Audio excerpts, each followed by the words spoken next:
Hello and welcome to a new thing. I don't know quite what to call it. Is it a podcast? Is it a show? I'm calling it Star League Radio for right now. I am your co-host Gary Witter, and I'm here with my other co-host, my friend and fellow Last Starfighter diehard fan, the great, the mighty Troy Baker. Troy, thanks for joining me in this new enterprise of ours. Starfighter Radio? That's Star League either Radio. Star League Radio? Star League Radio. We have been recruited by the Star League to make So podcasts I about Starfighter. I just want to start a band now. Call it Star League Radio. Like that is the best name for like an emo. No, what would they call it now? It's not emo. Emo was too long ago. I don't know. Let's not get sidetracked. Let's get straight to the cool stuff here. So just real quick, because I don't want to keep. We have a very special guest, as you can see on the screen here. It's a standby special guest incoming. And I don't want to keep him waiting too much longer. But basically, Troy, you and I love The Last Starfighter. You, of course, are very aware of my efforts with my good friend and Starfighter creator John Betchwell to kind of bring the world back with a sequel that I think we're making some very good headway on. We'll get there. But in the meantime, the way to scratch that itch is just to talk about how much we love the original movie and its enduring legacy. Just real quick, Troy, so you love this movie as much as I do, right? Did you grow up with this movie the same way I did? Oh man, this is one of the, you have those seminal moments where you like, I remember where I was. I remember the theater, and there's so much of my childhood that is tied to either a game or movie, because those were two things that I didn't have in precious supply. I wasn't allowed to go. I didn't get the opportunity to go see a lot of movies. I didn't have a lot of money growing up, and the same thing applies to games. And so for me, this Last Starfighter kind of combined those two things. It was a love of not only film, but the genre of science fiction, because I grew up watching Star Trek TOS, but also games. And I always had the notion that all of it was real. It was real, and that every time when I first played Tron, it did me in. That's what it was. Like when I saw Tron, I was like, this is real. There are real people inside the games that I am playing. And for me, The Last Starfighter took that narrative even further. And for some people, it didn't, but for me, this was in a lot of ways, this was my Star Wars. This was the thing that I wanted to aspire to. And I love being your Andier for your fire. Just like I've said it a million times. I don't think the movie gets enough credit as being part of that kind of great tradition of like 80s sci-fi that we all grew up with and have so many fond memories of. And I thought it was real as well. I've told this story a million times, but when I was 12 years old, I scoured every arcade in London looking for a Starfighter game. Not because I thought I was going to get recruited by the Star League to defend the frontier against. Just wanted to play the game. Armada. I just wanted to play that game because the game looked awesome. Let's not keep our special guest waiting any longer. He is a very special guest. He is Lance Guest, the Last Starfighter. Mr. Alex Rogan himself is here to join us for this inaugural episode of Star League Radio. Lance, my goodness, thank you so much for joining us. Why are you here? How did we talk you into this? Here I am. There he is. We got you. Sometimes you're cutting out a little bit.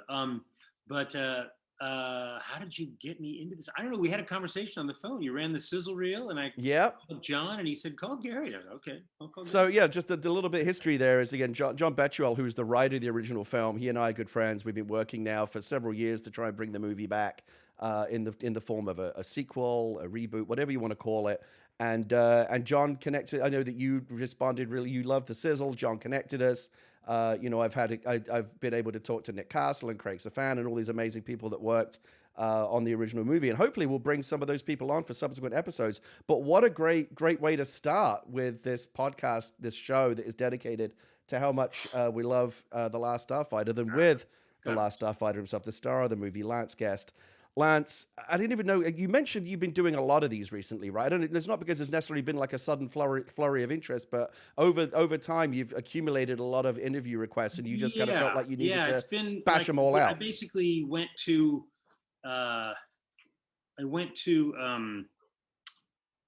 basically since the beginning of the year. I kind of go through a period where I do a bunch of them, and then I don't do a bunch of them, and then I do a bunch of them again. So this is, sometimes I called a few people it was a couple of months ago or something, but I was able to get everybody. Basically, I don't want to have to like repeat myself. So it's like it took us 38 days to make this film, and I just didn't want to say the same things over and over again because 38 days. Yeah, because everybody, they would often ask me questions about all the different things happened on the set and things like that, and it was like we just kind of like we kind of like. I have a question. So I often find myself thinking about Paul McCartney, Sir Paul McCartney. Yes. You might be familiar. He's a very famous musician. And here's Paul McCartney, who forever will be remembered and venerated for 7.5 years of his life in his 20s. Right. And here, what is he, 78, 80 years old now? Something. I feel that's a very subtle Wings dig. I feel like you're dissing Wings right now.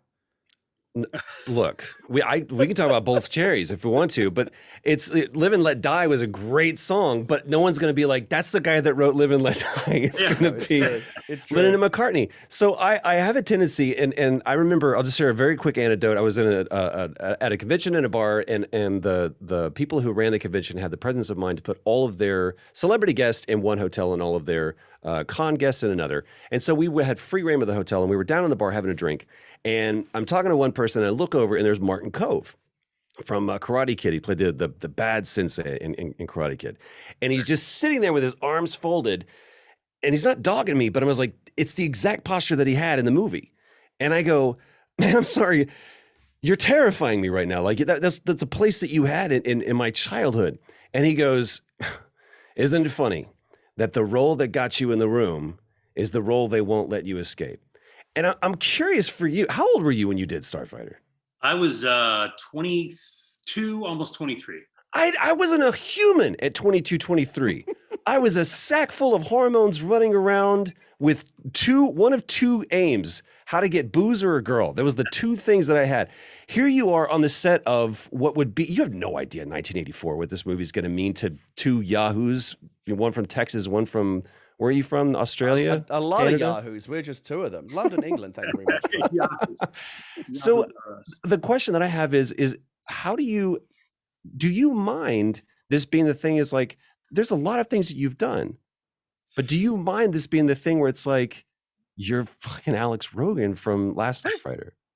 Not at all, actually. And when I was younger, because I didn't know really what it would become.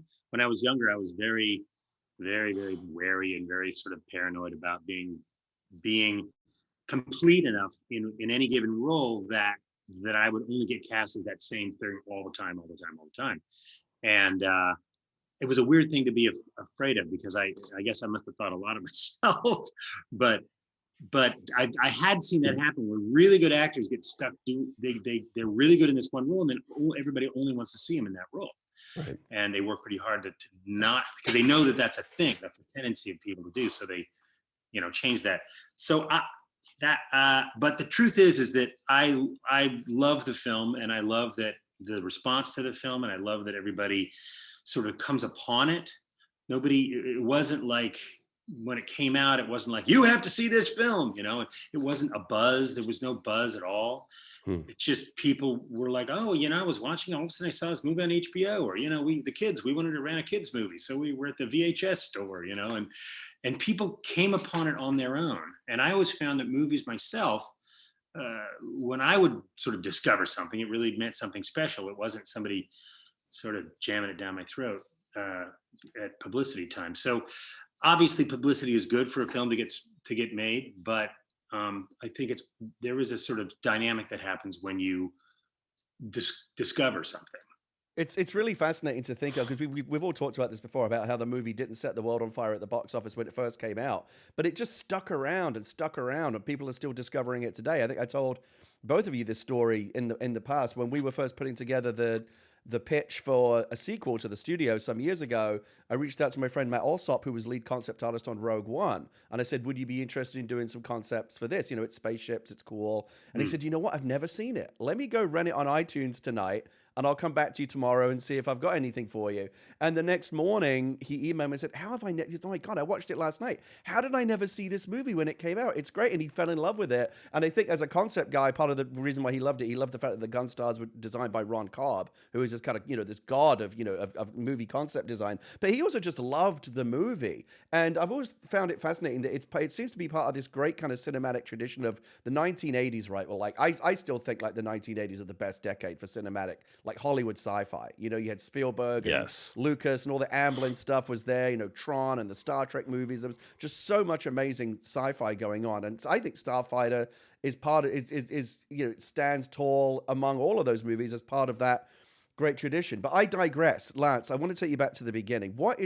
Start at the very beginning. What is your origin story as an actor? I know you've done a bunch of TV and smaller roles, but this was your first lead role in a big movie, right? Kind of, yeah. I mean, I had a pretty good part in my first movie was Halloween 2.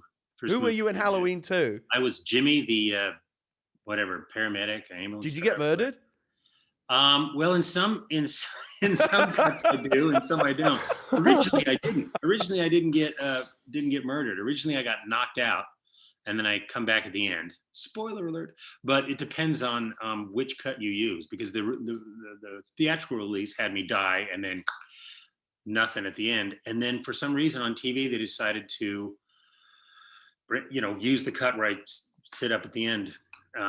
There's a scene with Jamie and driving off in the ambulance after everything's over, and I scare her by sitting up, not on purpose. And the audience goes, "Oh," but no, it's just me.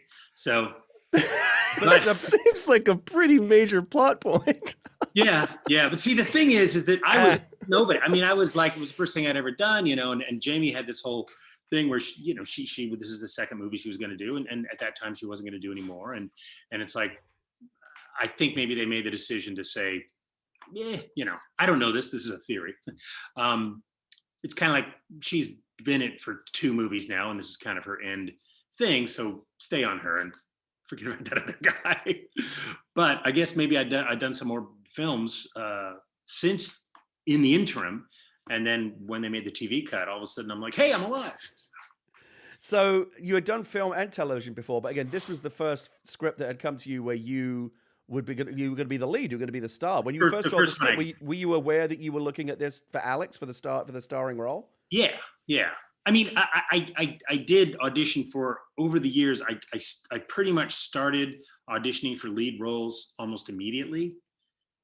For whatever reason, I thought it was going to be okay. I'm going to do all these little tiny bit parts, and I'm going to build this huge body of work and everything. And pretty much within a month, I was auditioning for lead roles. Within a month of auditioning, I was actually still in college at the time. I had to quit college because I had gotten a screen test that happened the same time as finals, and I was going out I was like, I can't miss my blah blah blah final, So they were like, Lance, this is a screen test for a movie, and you actually signed a deal here, and a plot for a movie, by the way, too. But whatever. So I did make my final, and I did make my screen test.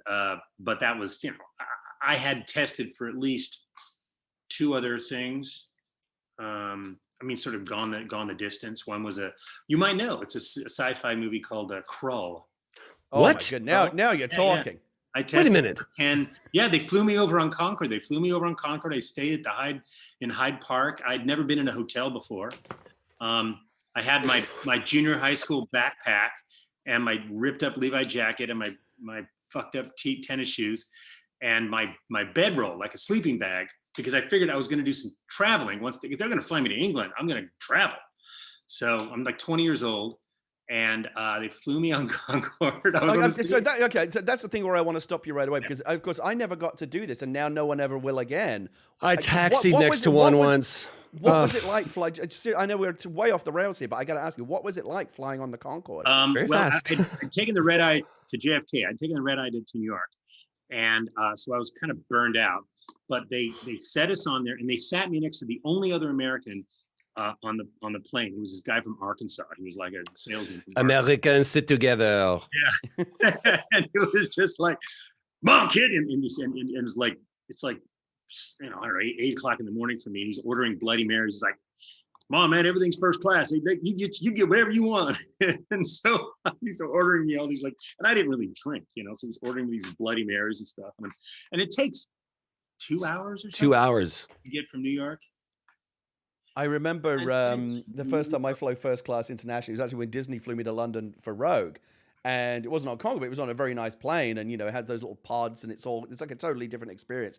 It really makes it hard to go back to flying, steerage or whatever ever again once you've been first class. But I remember what a rube I felt like, because there was this beautiful like Louis Vuitton style bag on the seat, and I opened it up. There's all kinds of like wonderful things in it, and I handed it to the attendant saying like, I think someone's left their very expensive bag out. And like, oh no, sir, that's for you. Oh no, like, you plebeian, I managed to person embarrass not myself. worthy to be here. That's for you. I managed to embarrass myself right away. Okay, so how do you remember how did the script came to you, and how you first respond? Like you mentioned, you and I have spoken before. You weren't into video games as a kid the way that Troy and I were. Obviously, it's a movie that's very kind of steeped in that world about a kid who plays an arcade game. And were you even familiar with that kind of culture, the culture of like arcades and video games, when the script came to you? Yeah, I mean, I was familiar enough. I mean, we had pinball machines, and when I was growing up, there were arcades of things. You go to the boardwalk and you play all these different games, and I think there was like a driving game. I can't remember, but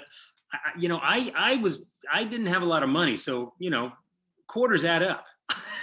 Preach, brother, preach. So quarters add up. So it's like there were so many other things I wanted to do with my money besides and these were like Pong level, video games. It was also either eat or die in 30 seconds. That was the other thing. There was nothing worse than I got 1 quarter left. I can either get a Coke that'll last me probably 5 minutes, or I can do a video game and I'm dead. Shit, now I'm thirsty. I'm not great at it. Just like I'm not great at pool. I'm pretty good at ping pong, but I'm not like, there's just certain things I just wasn't that. I was never like, I could never really get jazzed about being good at it, because I just wasn't that good at it. Do you remember how you responded to the script when you first read it? I'm aware that this may be a massive reach, but I looked at your IMDb, and one of the things I learned about you, your dad was a real life fighter pilot in the Navy. Yeah. And now here's a movie where you play a fighter pilot. Is it a reach to suggest there might be something there, like a connection or something? I have several stories about that. One is that I didn't really think about it. At the time, it was like we were very sort of sensitive about any kind of super pro-war kind of, super aggressive military kind of movies. And, people like me and my friends were all like, man, we don't want to do that, man, But I thought it was funny. I read the script, and it was not serious. It had a sense of humor that was almost self-referential, but it was but there was just something funny about the basic comic premise is, what if this happened to a real person? When you watch Star Wars, it's like they live in this world, like I said, they jump on the space bike and take off. And there's no kind of like, whoa, what is that?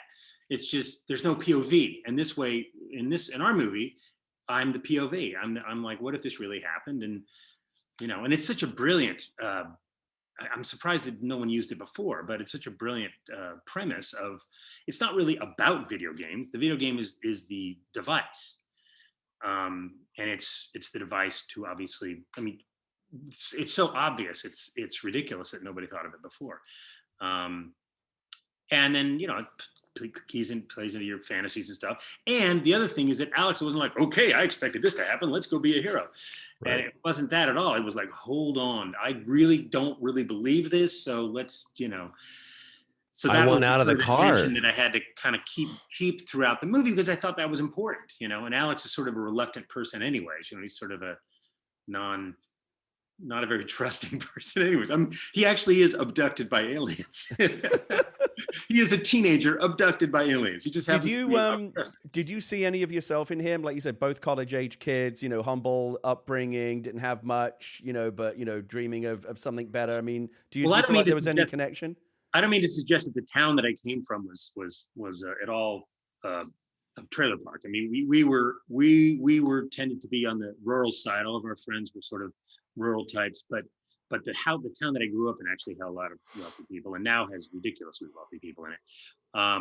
So I was not as poor as Alex, but we were basically, I just didn't have I didn't have money for a dirt bike. I had to buy my own dirt bike. The kids, their dads bought them dirt bikes. I didn't, so I didn't have that. So to me, the first thing, if I ever got any money, I get a dirt bike. But I never got any money. There's something that I have two questions. First of all, but to comment on the trailer park thing, that the something that I really respect the film for doing is not playing to the stereotype of the trailer park. When you look at that park, that community, that neighborhood, this is a village. This is a group of people that take care of themselves, that are fully functioning, loving, supportive family, and they have, as a community, they have gathered around this thing. I would love to know the origin story of how this thing even got here. Some salesman schlep decided, is like, look, you're my last stop. I got one more machine. I'll give it to you a great deal. Give me $50 and the thing's yours. I don't want to drive it back. So there it is. And it just became the thing that everyone kind of, if nothing else, we have this. And their world became very small. To me, it's a beautiful, idyllic. It's not people that were disenfranchised. It's people that decided to up themselves and live off the grid. Right. I would love to know where you guys shot, but I could tell you wouldn't be able to find it, but I could tell you. Did you shoot in California? Yeah, it was in a place called Agua Dulce, which is off. Exactly where Agua Dulce is. You can find that. I mean, there's obviously no real trailer park there, but there's a pilgrimage site for Starfighter fans. They go there and take pictures at the site. It's not recognizable as it was in the movie, of course, because it was a built set on a real location. But yeah, it's still a place where people go and go, oh, we're at Starlight Starbright. They love it. My wife shoots in Agua Dulce all the time. She's a great photographer. Yeah. The one question that I have is, as Gary's talking about the script, you came out of the shoot with a bang, right? And you like you said, you start reading for lead roles, and I think you, based upon what you're saying, is very similar to the actor's process journey of kind of like going, wait a minute, first of all, I thought I was on this ride, and now I'm locked into this ride. And what if this ride is going someplace that I don't know where it's going? Was there That's exactly how I felt. Right? You're like, yay, I get this. Oh my God. And you're like, you realize you're climbing higher than you thought you were, which means you're going to go faster. The next thing you know, you're on the Concorde, you're going to London, and you're afraid that you might get typecast for this thing, but you're playing the part of not only what Alex is supposed to be, but also what Lance is supposed to be for the movie. Is there ever a part of you that wants to just, before it even starts? I mean, I was like this for growing up. I would wait in line using the roller coaster metaphor. I would wait in line for the roller coaster, and then right up until the time it was time for us to get into the car, I would jump on the other side and leave. And I was a weird friend. Was there ever? But I've carried that mentality over when I'm in roles, and there's been roles that one of my biggest roles I ever had was a game for The Last of Us, and there was a moment in the audition where I was in the waiting room and I walked in and I saw the same character that was on the concept art sat in all the seats around the room. Is like, that guy's the guy, that guy's the guy, that I am not the guy. And I literally had my hand on the door and was turning around to walk out because I was like, I haven't signed in. Nobody would know that I was here. And the casting director said, oh, Troy, good, you're here. They're ready for you. And that's what I came this close to walking away from a role that literally changed my life. Was there ever a moment for you where you're like, I don't know if I can do this and I kind of want out? Oh yeah, that, especially around this time. It wasn't specifically this role, but around this time I was really, one of the problems was that I was really very wary, because I was convinced that if I decided to do something, I would be, I would be seen as that forever. If I did it really truthfully, everybody would go, oh yeah, that's the guy. Mm. And that's the guy forever, that's Fonzie, so it's like, and I choose him because he is this actor. He went to Yale and everything, and he's the most unlike Fonzie. But he wears sweaters and eats soup. He was so fantastic, and he was such a great character. And then it was like, well, we want to see who's Fonzie. And it was like, but anyways, he's fine. He's fine. But I was sort of afraid that I would only be doing something. If I happened to be good at something, I would only be able to do that. And that actually hasn't really happened. I haven't really had that situation. But again, you're young when you think these things, and a lot of people are so young they don't even think these things. I was old enough to know that that was a possibility, but Mm. young enough to be unnaturally afraid of it, or like unnecessarily afraid of it, I guess is what I'm trying to I say. so again, going back to the beginning, it's interesting to think about how different actors approach these kind of roles in genre movies. Like, Harrison Ford, for example, is famous. Even though he's famous as Han Solo, he doesn't give a shit about Star Wars or the Right. Force. He doesn't sit behind the Millennium Falcon cockpit and go, "This is cool." Like, he's just an actor doing a job. But we now live in a generation where actors who grew up with those movies, if they get to be Spider-Man and whatever, they think, "Oh, this is so cool." So Right. in the '80s, you think about when you're reading for the role, you're like right between like Empire Strikes Back and Return of the Jedi. Sci-fi is really, really big. There's like nerd culture is starting to, emerge. When you read the script and you think, wait, I get to fly around in a spaceship and fight aliens and save the galaxy. That's cool. I want to do that. Are you responding to it at all in that kind of nerdy way, or are you just thinking it as an No, actor playing a no, role? not Okay. not really. It wasn't as pervasive as you might think. I mean, especially in Hollywood, these kind of movies were not. They had no idea what was coming. They Mm. knew Star Wars was good, obviously, because Empire was so good, and they knew that was good. But it wasn't like they were ready to embrace anything space. Back in those days, it was much more. Other kinds of movies were the ones that got all the respect and got all the interest. What we're experiencing now with like the Marvel Cinematic Universe and all that stuff is a much bigger cult. And Much it's and bigger it, but it, but it, what's religion. funny about that is that when I look back at the '80s, I often see a Hollywood culture, and again, a lot of it was people wanting to cash in on that Star Wars audience. But you look at things like, whether it be Tron or Krull or even Starfighter, Hollywood was making more original science fiction and fantasy films back then than they ever do now. Like, everything's part of a franchise now, and it's Right. Yeah. very, very hard to get original sci-fi projects through the system. But in the '80s, everyone was willing to take at least a little bit of a risk on an original idea, I guess, in the hopes that it would be the next Star Wars.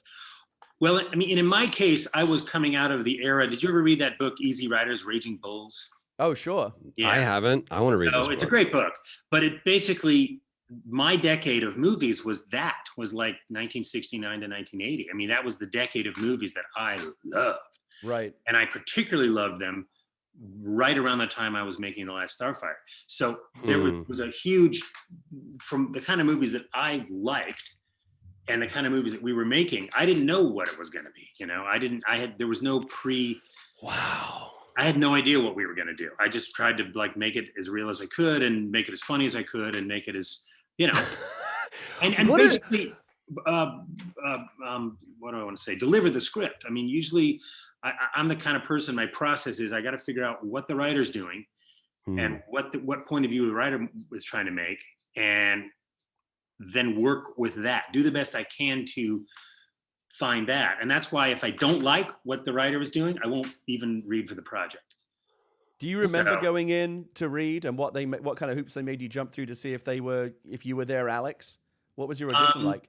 No, it wasn't bad. It was, like I said, I don't know if you know this, but I had sort of a bit of a leg up because the director, Nick, had seen me in Halloween 2 because his buddy, John Carpenter, was a producer, writer, and was editing that. Right. And Nick actually plays the killer in those movies, right? Yeah, That's another in one of the his first one, weird yeah. genre In the first brags that he gets to make, is he's the nicest guy in the world. Talk about non-popular typecasting. Nick's like the nicest guy in the world.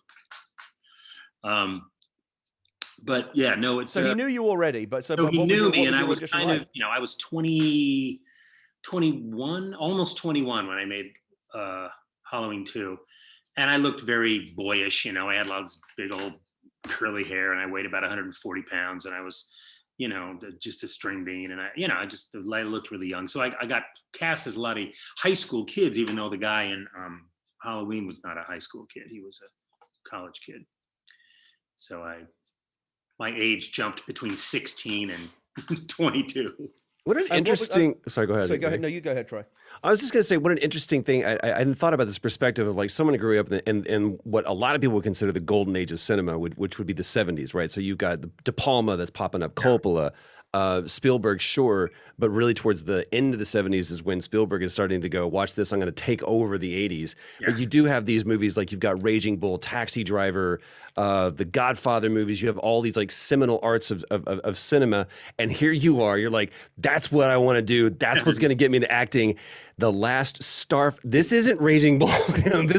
This isn't Rocky. This isn't all of the things that you see that you think that the industry is going this way, but what the reality is that it's not going that way. You're actually watching a complete zeitgeist that is bookended by literally the years, like 69 to 79, and then 80. Everything starts to change. 77 is when Star Wars comes out and changes everything, and lo and behold, here we are. It's not the death of that kind of cinema. But I hadn't thought about that perspective of like all of a sudden you're finding yourself like, I don't want to read for this as a kid's. What are we doing? We're going to space with a guy who takes his eyes out and they're glowing. What happens? But well, it wasn't. I mean, I wasn't that critical. I just, but in terms of like what I was really excited about was the opposite of. I like the the Tender Mercies and the John Sayles movies and the Because Duvall going to be in this? No, Robert Preston, the guy from Music Man. I had experienced enough sort of early interest or early success that I felt like, okay, well, if I have a chance to do what I want to do, then I want to try that, because if you don't, if you're just like, you got to take the job, and you that's actually a better idea, is to take as many jobs as you can when you're younger and you make lots of money for your people. And then you get to go, okay, now this is what I want to do, because now the movies that I make money. But I did not look at it that way. I was like, oh no, you gotta just, if you don't love it, don't do it. If you're not crazy about it, don't do it. But the thing about, like I said, Last Starfighter it did not take itself seriously. There was an element of sort of tongue-in-cheek comedy and kind of sort of goofiness that made it, I don't know, for me, more fun. One of the like I saw Mandalorian the other day. My kid's really into Mandalorian. That's really a good show. It's a great show. It's a good show. One of the things I love about the movie, and it's something that really informs when I write a movie, and we want to get it made, especially if it's an original. One of the things that as a writer I think you try to do is write a role or write roles that actors will be interested in playing, right? So that you'll be able to attract talent.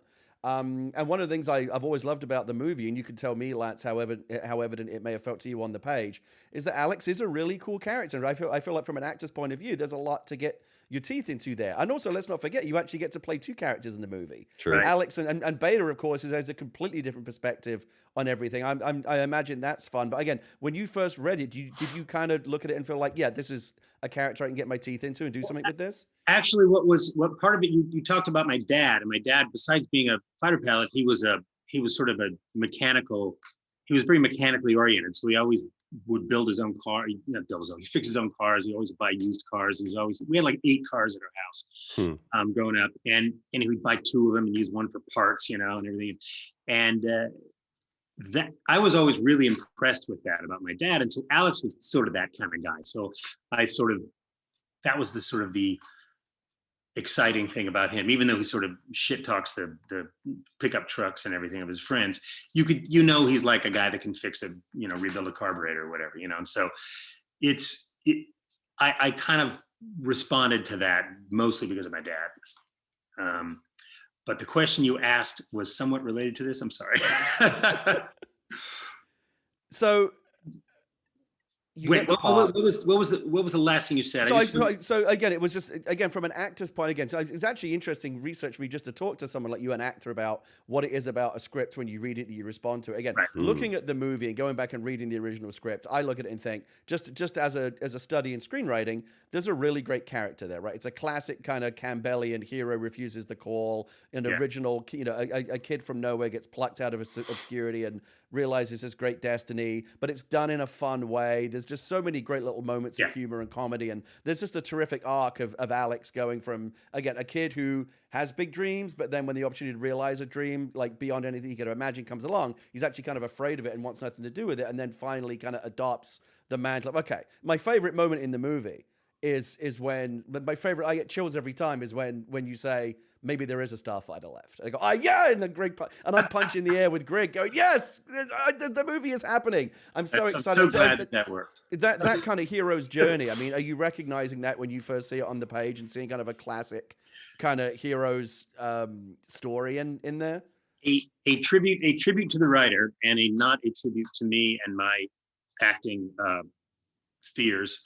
I thought that line was too on the nose, and I was really afraid of it being, Oh like, wow. oh God, I hope this doesn't sound corny. And turns out everybody loves that line. So I am wrong. So John and I actually hosted a screening here in San Francisco just a couple of years ago. We found a beautiful 35 millimeter print, and we ran it here at the Draft House, or the Alamo Cinema here in the Mission. And people came from all over. And there are certain it's funny, when I've seen the movie so many times as I have, I'm watching the movie, but as much as that, I'm watching the audience watch the movie. I actually sit way in the back because I want to see how people are reacting. And it's interesting because John Betchell has always been right about this. He always says it's not about the hardware, it's about the heart. It's about, the characters and their journeys and what they believe in. And this, so, like, Troy, you hit a nail on the head early when you said, like, the trailer park. It's like a found family, right? They're all they all support each other. And again, one of the sweetest moments in the movie, and I remember joking about it, is like no one gave a shit when I broke the high score in a video game when I was a kid. But you're surrounded by all these people that they're just so happy for. I think the idea is like these people have got so little going on in their lives that they're just happy for any kind of victory. Something as small as beating a high score in a video game is a major event to these people. But more than that, the idea that they're all so support, like this kid's got this very small dream, I just want to beat this high score, and they're all so supportive of him that it becomes this big moment. That's one of my other favorite moments in the movie, when everyone's crowded around you in the arcade game as you're beating the high score. Yeah. And so going back to that screening, that line, maybe there is a starfighter left, and there's a bunch of others that I could mention as well, where people they still cheer. And I'm glad you didn't fight the I'm glad you gave in to the or fought the instinct to say it was too cheesy, because I don't know, a little dab will do you, but sometimes a little bit of cheese works. Nah, it's true. It's true, and the reason things become cheesy is because they work, because they're things that work that people then use them incorrectly. And I think this was not used incorrectly, but when I read it, I was like, oh, okay. Right. Okay.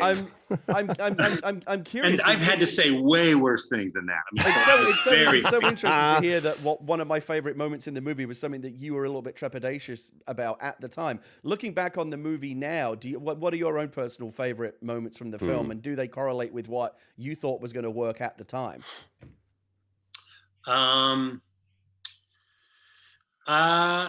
Let's see. Just things that there's one moment that I like, that I really think, oh, you were good there.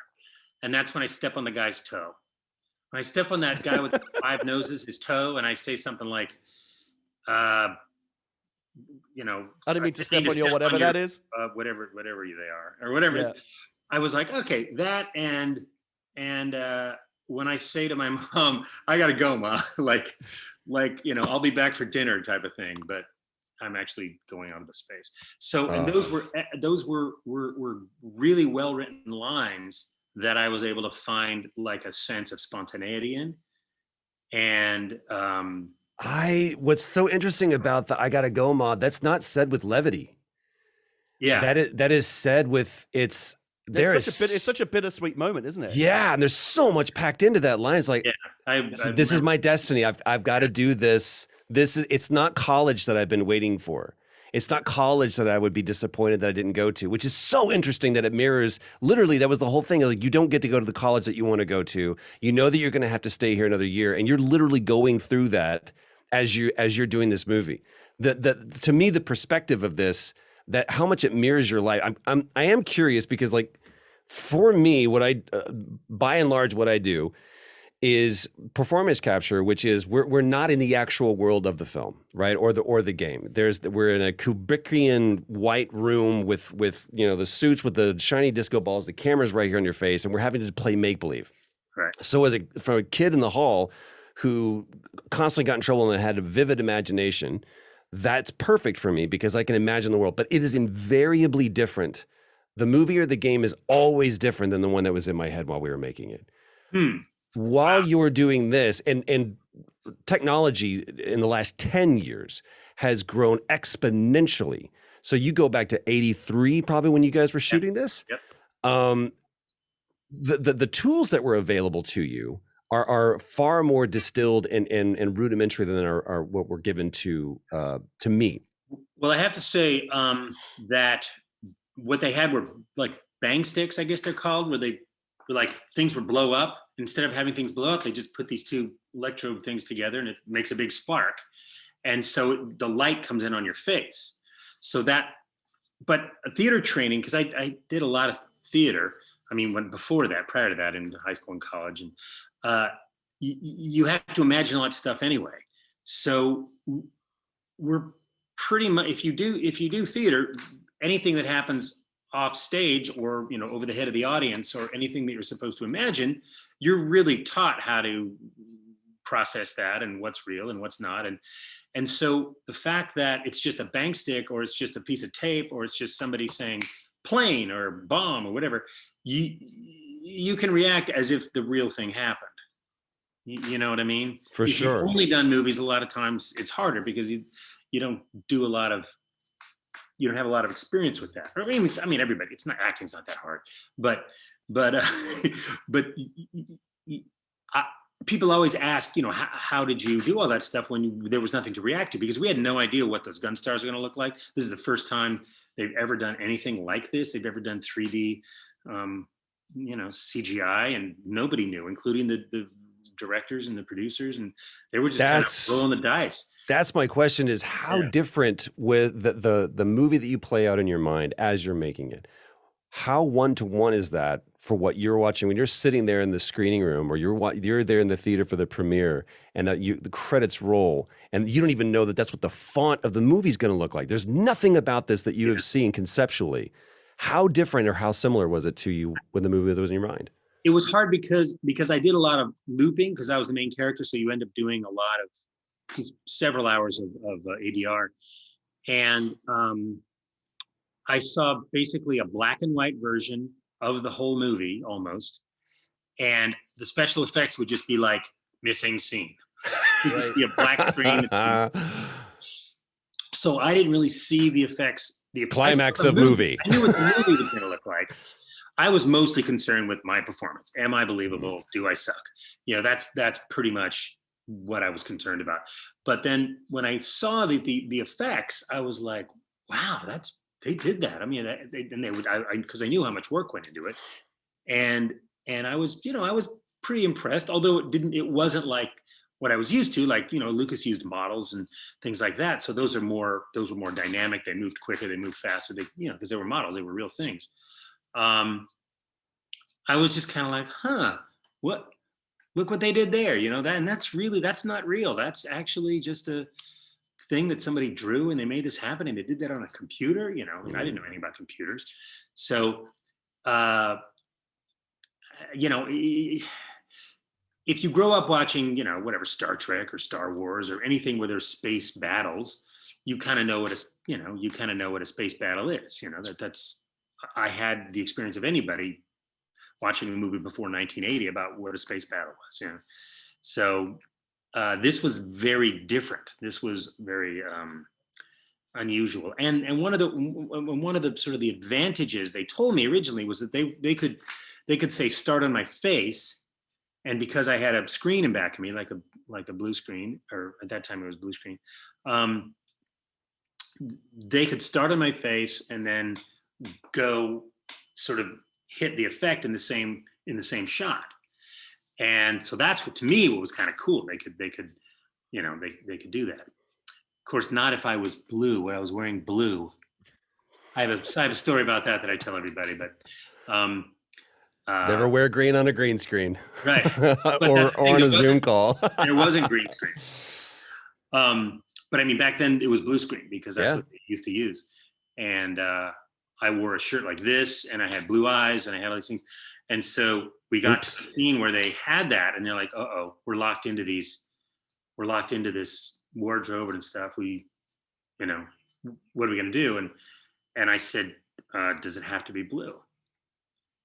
And some lighting guy said, we could just change the gel. I mean, it doesn't make a difference. You just boom, stick it up on the back. And the guys are like, so we could just change it. I said, yeah, why don't you just change it to something that nobody wears? Like nobody wears like chartreuse. Nobody wears this.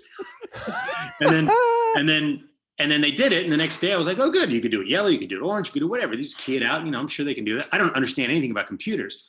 So 20 years later, I did this sort of low budget special effects Disney movie. And I noticed that they were using this fluorescent green screen. And I said, wow, how long have they been doing that? Oh, since the early 80s, since probably the mid to early 80s. You're like, really? I would like to take credit for this. So then I looked up, I'm like, this can't be true. I can't like have invented greens. So it turns out during the early days of like doing effects, like, those old Errol Flynn color movies, Yeah. you would have guys on the ship and whatever, Captain Blood or whatever they'd have all that effect. They did experiment with green screen. They experimented with all different color screens, and they decided on blue as the best one for your skin tone. Those people that already know this, it's not that interesting. But for me, I was like, wait, that didn't really happen. So I claim no credit for that, but it is a true story. A big part of the movie, Lance, obviously, is you in the Gunstar, right? So in terms of the number of days you're shooting, I imagine a decent proportion of those were you stuck in a chair that's throwing you around in a I imagine it's a fairly uncomfortable pilot suit and a helmet. You've got limited movement. This chair's throwing you around. You can't really get up and move. It's all in the face. I mean, I don't know. Was that like the less fun part of shooting the movie for you? All the stuff in the cockpit part? Well, the swiveling back and forth was kind of fun, because I knew even though I wasn't actually controlling it when I did it, someone's matching those movements for you, right? So I wasn't actually manually controlling, but I might as well have been. It's just that when we did Death Blossom, right? So, yeah. Troy, I have a pedal my nephew made for me called Death Blossom. I was about to say, if that's not a Swedish metal band, we are Death Blossom. It was pretty awesome. Anyways, Jason, if you're out there, it still works. So yeah, it was. That's the only part that was kind of made me sick. It's like, and they only did it twice. They knew that they could only really do it. So wait, is all that practical movement? Yeah. Yeah, they didn't ramped up, sped up, or anything. I guess you're in like a gyroscope kind of rig that's throwing you around. Yeah, but they only used that for Death Blossom. They didn't use it for the rest of it. But they only used it for Death Blossom. So the camera stays still. The actor. I'm just wondering if there were like long days when you were so glad to get out of that seat. I don't remember it being particularly bad. Like I said, the worst thing that for me was the those nickel. They were like gauntlets or whatever they are. They're like these things that I wear on my wrist. Well, there's a moment in the scene Braces, where Alex right? actually realizes he's better off without them, right? He throws them off. Does that happen? I can't. Yeah, there's a moment where you realize that when you're first fighting the target lights and fighting Greg saying don't fight the chair, and there's a moment where you pull the gloves off and kind of throw them away, like I don't want these. Huh. I guess maybe, I mean, it was a thing. I mean, it was kind of like, it was really, really uncomfortable. So like, I would say, can you wait before like 30 seconds before we shoot and then clamp them on there? I don't know. Every time I've seen that movie, and especially now, because you go back and you watch these movies from the 80s and now they're all remastered in 4K, and you can, and practical special effects and prosthetic effects often don't hold up. They were never meant to be seen in that kind of definition. Now we're going back and remastering all these movies, and it's not been kind to a lot of visual effects. Yeah. But I remember specifically looking at that suit and remembering it just looks like the most uncomfortable, itchy polyester kind of thing that they made you wear, that suit. No, it was fine. Everything else about the suit was fine. It just these things. It was like wearing handcuffs that are too tight. To me, that was such a beautiful David and Goliath moment, right? So it's the I love that story of David and Goliath, and it's one of my favorite pieces of art is the David. Because here's this kid that's used to fighting battles this certain way, and now he's thrust into this situation where everybody who's informed is telling him how to fight this way. And Saul puts his armor, the king's armor, onto David, and he's like, I can't fight like this. And so he takes it off, and what does he do? He goes to the river, gets 5 smooth stones and a slingshot. And that's what he's going to slay the giant with. And to me, it's that same moment of the cracking of the knuckles, the same way that Alex did in front of the arcade is how he does that. That's my favorite moment where he's in the Death Ball. He's like, okay, and he cracks his knuckles. I'm like, it's just like the game. I knew it was real. So to me, I don't know if that was intentional or if that's something that I imbue my story upon yours. But to me, that is, like you say, Gary, it's the Campbellian journey, right? It hits every box. But there's also this wonderful, Zur is your giant. It's not only just personified into him, but it's the entire world. It's that Alex can accomplish great things. It's the uncharted maxim, which is sic parvis magna, greatness from small beginnings. That is literally the backbone of Last Starfighter to me.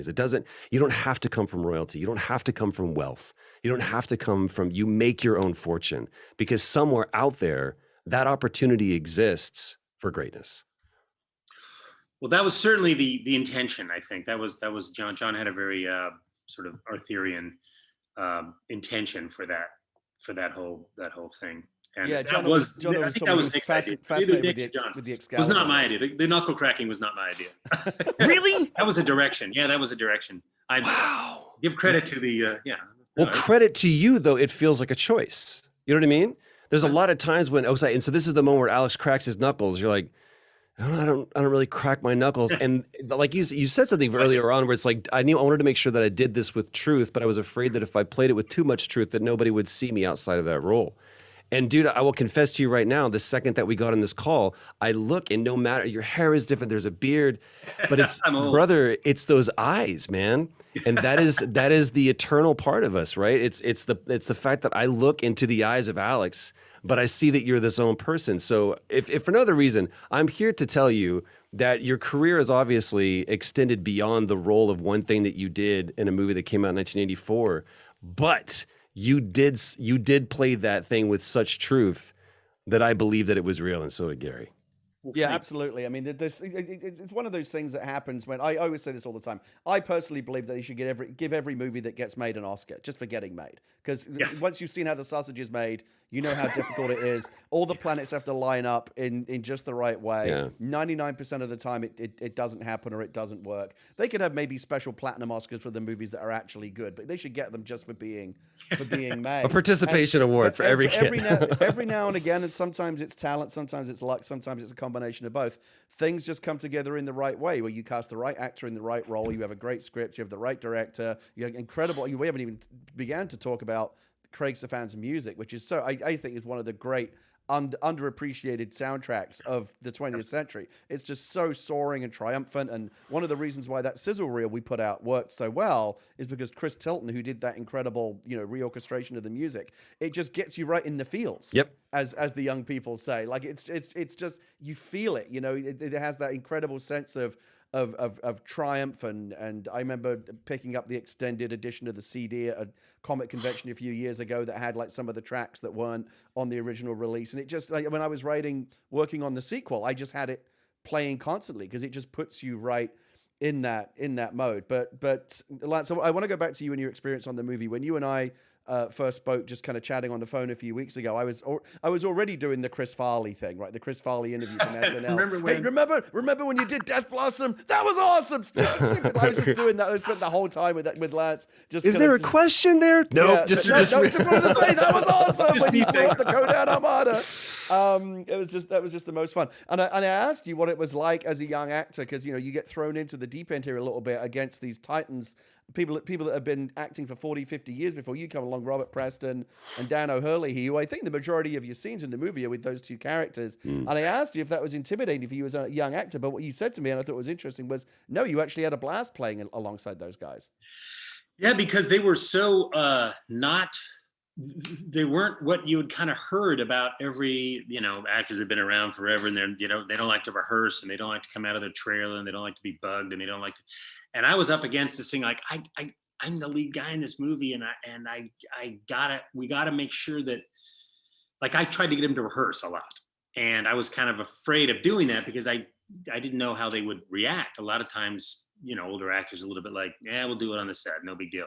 But we got maybe 2 takes, maybe 3 sometimes, but we did not get that many. We had to move. And so it I had to get it right the first time, you know. So 2 takes? yeah, so a lot of these things we just had to get it, and if we didn't get it right, you just got to move on. And luckily, we had done enough rehearsing beforehand, and they didn't change the script around too much. Like one of the worst things is when you study a script, you get every moment down, you chart out everything that you're going to do because you know you can't waste any time on the set. You get on the set and they've rewritten the whole thing, and then you got to go. So Preach. that's this did not happen with this movie. Damn writers. We shot the movie that had been written or that had been given to the actors. I mean, there were little tiny things cut and a few things added, but for the most part, the arcs and the transitions and the motivations and all the stuff was well known for weeks. So we were lucky, but it still meant I had to, make sure I got it in my bones, so I'd knock on Press's door and say, hey, could you rehearse with me a little? Yeah, no matter, no problem, kid. He's like smoking like 4 packs a day. No problem, kid. And I'm a theater actor is what he used to always say. And so we just rehearse, and it was like nothing to him. He wasn't bugged by that at all. And he's so, I'm sure, I know it's been said a million times, but what a genius bit of casting to put the Music Man, who was obviously the most famous kind of huckster character in this. Exactly the word I was going to use. Of Centauri. And he's so great in it. What a joy to watch him play that character. Some fun trivia is that the 2 other actors that were considered, that I was told by my agent, were for Centauri. And they wrote it for Preston, and the fact that they got Preston was like very lucky and very fortunate. But the 2 other actors were Peter O'Toole, who I love, and Mick Jagger, who I love. Oh my God, are you kidding me? Mick Jagger or Peter O'Toole. Imagine? Boy, why have you been called to this greatness? The Stuntman is one of my favorite all-time movies. I don't know about you guys, but dude, Stuntman is like one of my absolute favorite movies. Talk about movies about making movies. Peter O'Toole, man, we can go off. Peter O'Toole, Richard Harris, those were my 2 prints growing up. I mean, and Richard Harris for me, big time. Yeah. Those eyes, dude. It's funny. I think about like Dan O'Hurley and Robert again, who are like, again, it's easy to think of them as like these actors who have been around forever, right. And having to kind of talk about star cars and wear like lizard face makeup. Right. I don't know. I kind of get the impression that those are the kind of actors that are tougher to get to buy into the spirit of a movie like this. But it sounds like they were totally into it. Yeah, they were. I mean, they sometimes. I think Press said once. He said something like, Nick said, is that going to be okay for you? And he goes, oh, I don't know. I'm walking up the aisle of the theater at this point. So I knew he didn't mean it, but it was funny. It was like, it was kind of like, ha, ha, ha, I'm the old guy, I'm making a joke. But yeah, I know that Dan had a great time, and I know the Press had a good time because that was kind of his wheelhouse. He just switch on. Gary, are you hearing this? Press? I hear the Press had a good time. Yeah. And I was totally starstruck because, like, I don't know if I said this to you before, but when I was in high school, I memorized 2 different really long songs with a lot of words. One was Trouble in River City, and the other was Alice's Restaurant. Wow. So, because I learned how to play Alice's Trouble in River City is just so good. So it's like I loved all that stuff, and I loved Subterranean. I was a little kid. I used to sing Subterranean Homesick Blues, which is just a litany. It was like the first rap song. It was just a litany of words. So I loved being able to just spit out a bunch of words, and I was the most impressed with people that did that. So I was kind of like, when you do that, you kind of live the other person. When I was in high school and I sang Trouble in River City, I was being Robert Preston. I gotta go right after this. I gotta go find it on YouTube because it's putting me right back there. And again, and no, that's again talk about like just sometimes you do get lucky, and it is talent. It's good casting or whatever. It's good performances, but every now and again everything just slots into place in the right way. Like no one's like Catherine Mary Stewart's fantastic in the movie. Barbara Barson who plays your mother. Like just everyone in it is just so good. Right? There's no weak link performatively in that movie. I don't think. True. Everyone is just so good. Let me bring you into because I know we've had you here for the better part of an hour, and I want to be respectful of your time. But let's bring this into say what you want to say. It's all right. Let's bring this into the modern day. So as Troy mentioned earlier, some roles stick with you, and I think actors are very aware of this these days. Like if an actor is looks at a role in a Star Wars movie, or maybe they're going to be cast as the next Doctor Who or James Bond or something, that it feels like, I don't know if actors maybe look at this as a bit of a double-edged sword, like this is going to set me up for life, but it's also going to follow me around for life.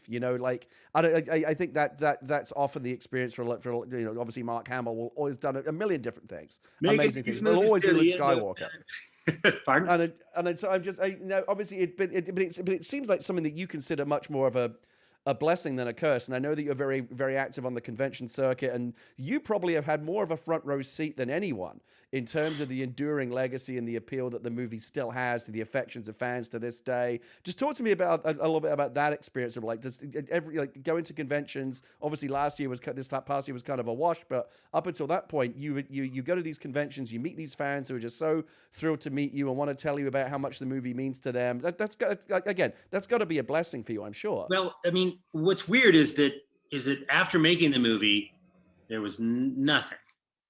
No, Was it nothing considered a flop cinematically? Not really, but in LA, it played for 3 weeks. Oh wow!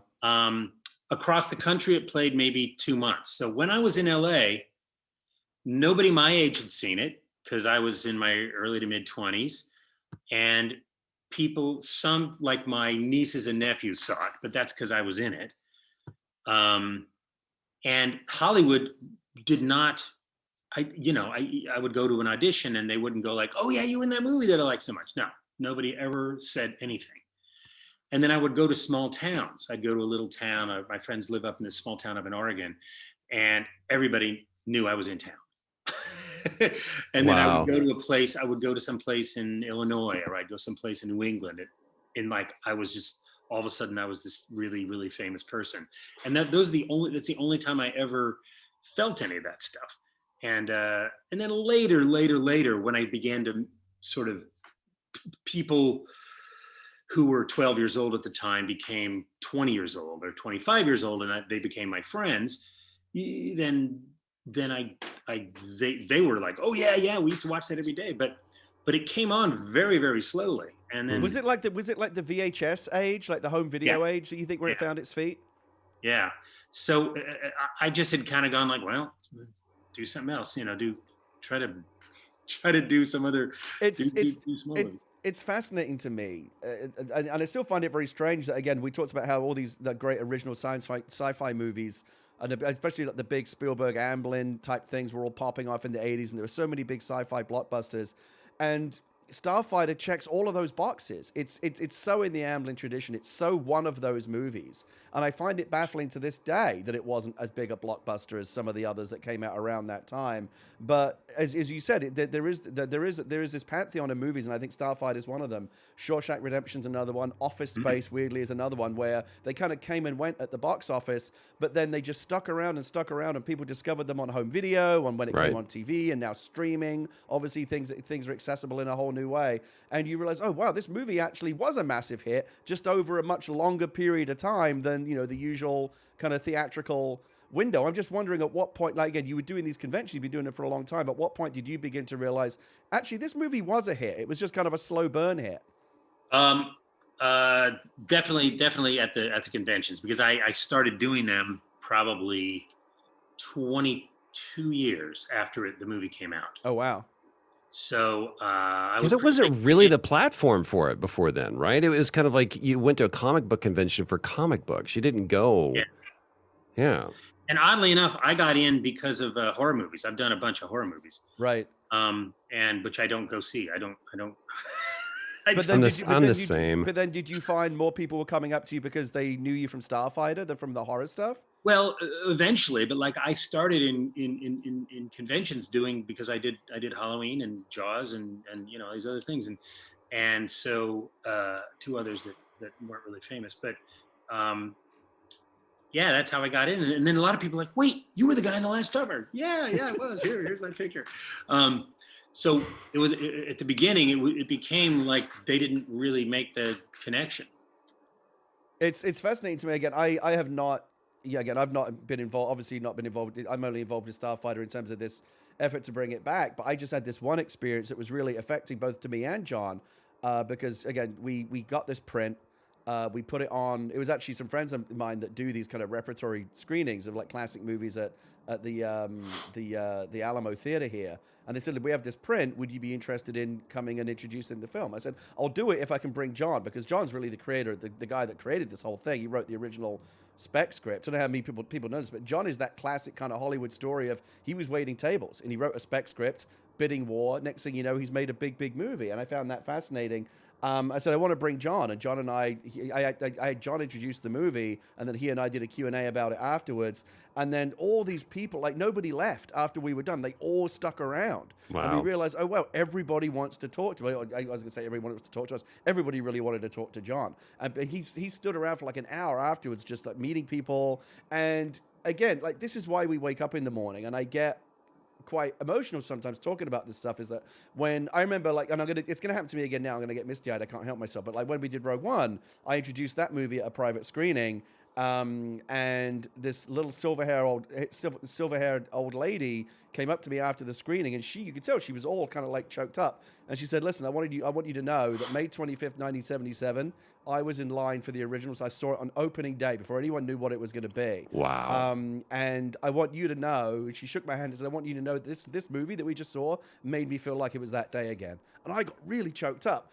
And the only other time that's ever happened is after the Starfighter screening. There was a guy like roughly my age, and he had a girl with him who's maybe 14 or 15 years old, and it was his niece, and he wanted to meet John, and you could tell he was so happy and impressed to meet John, who had created this movie and introduced. He said, "This is my niece. I brought her all the way from Minnesota to show her this movie and to meet you because it meant so much to me." And we asked her, like, "What did you like about the movie?" And it was like all the stuff that you want to hear. Like she responded. There's a whole new generation of fans responding to the movie in the same way. And John and I walked away thinking, this is why this sequel is going to work, is because it's going to work for these two generations, for all the people that grew up on the original movie, but a whole new generation of kids for whom this kind of story doesn't age, right? This kind of Excalibur, like you said, the Joseph Campbell of it all. We've been telling those stories since there were campfires, right? This kind Right. of like 30 years later, that story is no less relevant or no less compelling than it was back then, and that's what we're trying to capture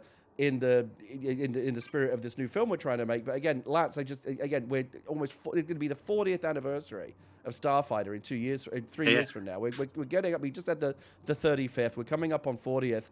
We're still here. You are today, still talking about it. Obviously, I'm never going to. I always think it's really dumb when people ask that question. Did you think that when you were doing this movie it would still be played? No, of course nobody thinks that. No, you're just happy for it to be in focus and for the movie to come out, right? You just want it to be okay. No one thinks these movies are going to have this incredible legacy, but here we are now, looking back on it. How much does it surprise you the degree to which this movie has had this really enduring legacy in the affections of these fans who still come and tell you, at every convention how much it means to them? I'm obviously very pleased because I feel like, mission accomplished. I feel like what we set out to do, we actually did. And I don't mean me. I mean everybody that made the film. But it's, you always want to make something that, to me, when I was younger, I believed in the power of movies as inspiration, and movies as ways of sort of communicating ideas and communicating ways of being and communicating even a type of behavior, a type of humanity, or a type of, I believe that movies that show those things are of value. And I don't want to get too corny because, a lot of people, they don't like preachy movies or anything. I don't like preachy movies either. But when I really got something out of a movie, it's because it meant something to me. So when people come to me and say that happened to them, then I feel like, wow, that's the success of making a movie, at least for me, that's my success of making a movie. It's not how much money it makes, not how famous you are, it's not how cool you are, it's not all that stuff. It's just, do I communicate what I wanted to communicate, and is somebody else affected by it? And so that's the best praise ever. That's the best review. I don't care about reviews as long as that's happening. It's interesting when you talk about cheese. We've said the word cheesy. We've said popcorn and things like that. And my big thing is I'm not afraid of those things. You never want a movie to be too cheesy or preachy, but I think we live in an age now where tastes have really gone towards that, both in terms of the kind of movies that studios want to make and what you kind of see on social media and the internet, the way that people respond to movies. Mhm. Everybody, it's like gritty and edgy and like everything has to be ironic. Like I don't know, it feels like kind of wearing your heart on your sleeve and like being earnest, even if it does sometimes border on the corny a little bit. I feel like that's kind of gone out of fashion, and I think it's a shame because I those are some of my favorite movies growing up, where you just feel like the emotion of a moment, and it's honestly felt, and it's sincere, and it may be cheesy, but again, especially I feel like in the times that we're living, those kind of almost like those throwback, old fashioned sentimental, a kind of sense of soaring triumph and heroism, and to be a little bit heartfelt, and it's really about family. I feel like that kind of went away a little bit, and that's why I think Starfighter is like you go back and watch a movie like that now, almost like yearning for that time to come back, because like we don't make movies like that anymore. And to build on that too, Gary, I feel like what we have lost in that, and this is what Starfighter does so well, is in the same way that Goonies, it wasn't about saving the universe. It was about saving a neighborhood. There was 5 kids that wanted to protect their homes, that some real estate mogul was going to buy out the neighborhood and they were going to lose where they were going to live. That's all it was, in a nondescript city, in a nondescript state, in a nondescript world. And what Starfighter does to me is, yes, while it uses the backdrop of we got to save the galaxy, it's really about saving those families that lived inside that trailer park and proving that greatness can come from that. So it doesn't always have the true challenge to me of that movie is, how do you do the entire state, the stakes are the entire universe and galaxy, and instead distill it down to, but it's really a story about a boy that came from a trailer park. And that's, to me, was the true Herculean effort and accomplishment of what this movie does. CGI and special effects and everything else be damned. It was, can you make that story relatable and relevant to me? I have one final question, Gary. Yeah, go on. I wanted to ask Lance. You step off, you after 38 days, that's a wrap. Picture wrap, everyone. Yay, we're going to do second unit stuff, but nobody really cares about that shit anyway. You do all your ADR, you do your looping, the thing comes out 3 weeks later, it's gone. And I remember wrapping on a big movie. We shot for 3 months, not 38 days, 3 months we shot on this movie. And he goes, that's a wrap.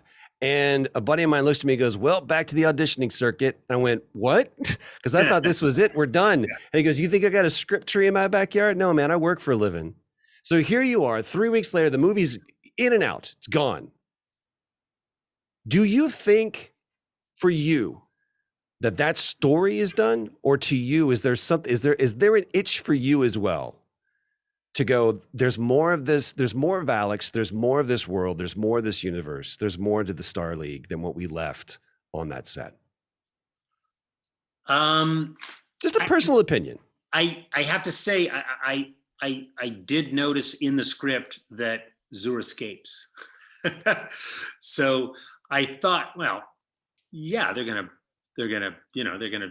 pick this up. Yeah, I always thought that was very, very much the class kind of Darth Vader spinning off in the TIE fighter. This is a complete story, but let's leave one door open, one back door, in case this thing blows up. You never know. You never know. Oh yeah, I actually at the time I can't remember. 3 weeks from July. When was it? July 12th or 16th or something. It opened. So 3 weeks from that was like early August. I was doing a play actually when the movie opened. I was doing a play in New Mexico. I had come back and I had a couple other things. I had another movie that I was going to make. It was an independent movie about, that's the fiddle. Remember I said I had to fake Yeah. I had to play a fiddler. I had to play like a bluegrass fiddler. And it was a completely different movie than Last Starfighter. It was a really kind of, $3 million, very super, super realistic, the world of bluegrass. There's your Tender Mercies that you wanted. And I was the lead guy, and I was the guy that went to prison for, they were flooding the valley, and so everybody's gonna lose their home. And it's like you were just saying, but it was a great script. It was a really great script. I really loved it. A lot of great mountain music and a great cast. and they didn't movie starts with me, getting out of prison and trying to get my girl back and trying to win the fiddle competition. And we were going to shoot it in like the Blue Ridge, like way up in western North Carolina, and it was super beautiful, and I loved everything about it, and it didn't get made. Hmm. So, the thing that I thought I could sort of follow it up with was something that was sort of more in kind of my wheelhouse as far as what I do and what I enjoy. But they just decided, well, we don't want to put money into this. The rural movies don't do well, so whoever was financing it just pulled their money out. So we're like, okay, what do we do now? So I came back to LA, and I sort of, I did a couple other things and stuff, but it was kind of, it was like, okay, well, that was my shot. So I mean, that's obviously, if the movie had been a huge Star Wars type hit, you would have answered that.